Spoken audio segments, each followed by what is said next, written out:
लिखाणाला आपण ज्या सुरुवात करतो त्याच्यामध्ये मग ते इन ब्रॅकेट आपण ज्या गोष्टी लिहितो की कलाकाराचे भाव, त्याचे अनुभव आणि एक्सप्रेशन त्या डायलॉगला काय असले पाहिजेत, मध्यांतर म्हणा, हे कसं तुम्ही डोक्यामध्ये ठेवून म्हणजे कसं लिहिता, त्याचं गणित ते कसं तुम्ही मी मांडता? ते बरोबर, तुझा प्रश्न चांगला आहे.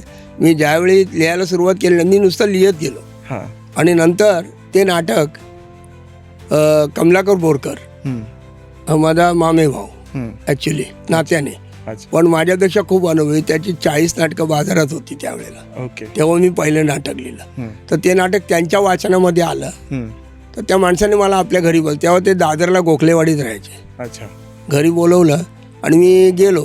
तर मला त्याने सांगितलं, तू हे लिहिलंयस ना, ह्याच्यात बरेच प्रकार आहेत, तू नुसतं लिहित गेलायस, अजून याला म्हणजे सुधारलं पाहिजे. तर त्याने मला 2-4 गोष्टी सांगितल्या. एक तर मांडणी, नाटकाची मांडणी, परत ह्याच्यात काय कथानक आहे, कथानकाची मांडणी, पुन्हा कलाकारांची मांडणी, सगळं जुळून आलं पाहिजे. बरोबर. न उगाच कुठला तरी कलाकार नको त्या वेळेला तिथे येतोय, त्याची गरज नाही आहे त्या पात्राची.